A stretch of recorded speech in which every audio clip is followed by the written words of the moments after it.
Laws of limit. For example, if you have limit as x approaches to a of f of x and limit as x approaches to a of g of x, you can find both of them. Then these are the formula. Limit as x approaches to a of f of x plus or minus g of x. So limit will be distributive. You can find the limit of the first, then plus minus the limit of the second. So this is the sum and difference law. You can write the name of the law, sum and also difference law of limit. That is the first one.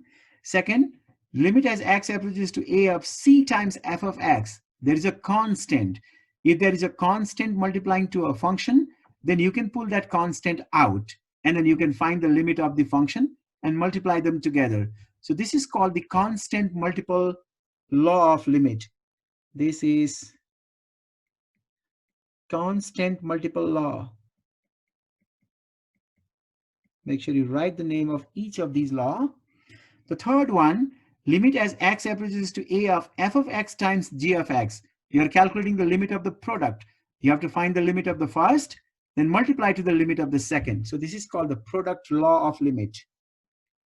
This is the product law of limit. Next one here, limit as x approaches to a of f of x over g of x. You are calculating the limit of the quotient. You are dividing a function by the other. The result of the division is called the quotient. So you are calculating the limit of the quotient. That is equal to limit of the numerator divided by the limit of the denominator. So this is called the quotient law of limit. Let's write the name, quotient law of limit. Next one, if you want to find the limit as x approaches to a of f of x raised to n, then what we can do is we can find the limit of the inside function first, that is limit as x approaches to a of f of x, and we raise the power n. So this is the power rule of, or the power law for n as a whole number. So here, this power is a whole number, any whole number. Next one looks very similar. Limit as x approaches to a of f of x equal to n over n over m. This is also the power law, but your power is a fraction.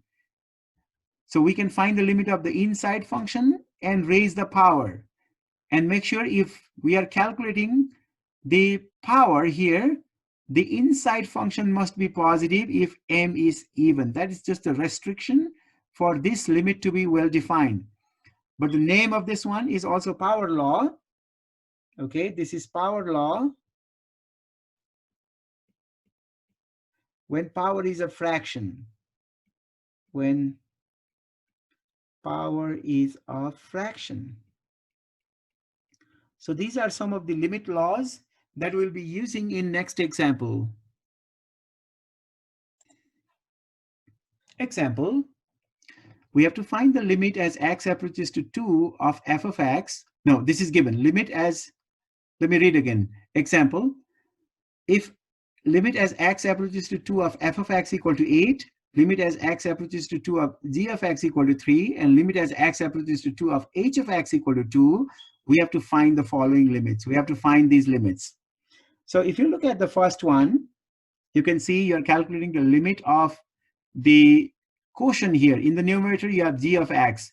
Limit as x approaches to 2 of g of x, you know the result. Limit as x approaches to 2 of g of x is 3. So that will be 3. And in the denominator, you have the sum. That means you have to write the limit of this and limit of that.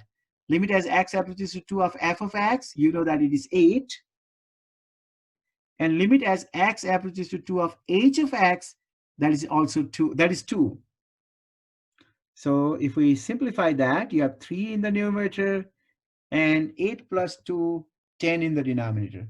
So that is the limit of that function. So you can see it is pretty easy when we apply the law. Look at the second one, part B. It is the constant multiple. A constant number is multiplying to h of x. So we write this 5 out, we pull that out. So 5 times limit as x approaches to 2 of h of x. We know this. limit as x approaches to 2 of h of x is here. That's equal to 2. So 2 times 5, that is equal to 10. The third one here is the power rule. And the power is a square root, which is a 1/3 power. I mean cube root, which is 1/3 power. So cube root of 3 is a constant. We can write like that. Plus, here we have g of x multiplied to f of x. Limit as x approaches to 2 of g of x, you know it. Limit as x approaches to 2 of g of x is 3. So this is 3 times f of x. Limit as x approaches to 2 of f of x is 8. So let's see what we get by simplifying this. This will be cube root of 3 plus 8 times 3, 24. That is equal to cube root of 3 plus 24 is 27. And cube root of 27 is 3. So we got the result of all these limits. And we use the limit laws. We use the limits given here and we use the limits laws. And it's pretty easy to calculate by using limit laws. Computing limit by direct substitution. Here is the example. Compute the following limit if exists. So the only case you can think of right now when the limit does not exist is if the denominator will be 0. So here is no denominator, you can try direct substitution. So for the first one, if we try direct substitution, this limit will be 2 times value of x is 2 because limit as x approaches to 2, 2 cubed plus 3 times 2 squared. And then we have minus 4 times x is 2, minus 5. Now you can simplify this. And if you simplify this, let's see what you get. 2 cubed is 8, 8 times 2, 16. Plus 2 squared is 4, 4 times 3, 12. Then minus 4 times 2, 8. Then minus 5. 16 plus 12 minus 8 minus 5, that is equal to 15. So that is the limit for the first example. So here we have the polynomial function. Always remember, in order to compute the limit of the polynomial function, we perform direct substitution. Part B, we have to compute the limit as x approaches to 4 of cube root of this function. So we are doing the direct substitution. It is cube root of 4 cubed, because x is 4, minus 37, which is equal to the cube root of 4 cubed is 64 minus 37. That is equal to cube root of 64 minus 37 is 27, that's right, which is equal to cube root of 27 is 3. So the result is 3. Part C, limit as x approaches to 2 of x cubed minus 8 over 4 times x plus 2. Let's try direct substitution here. So in the numerator, 2 cubed minus 8 divided by 4 times x is 2 plus 2. 2 cubed is 8 minus 8 over 2 plus 2 is 4 times 4 is 16. Now you can see here in the denominator we have 16. If the denominator is 0, the limit does not exist. But here is 16, so limit exists.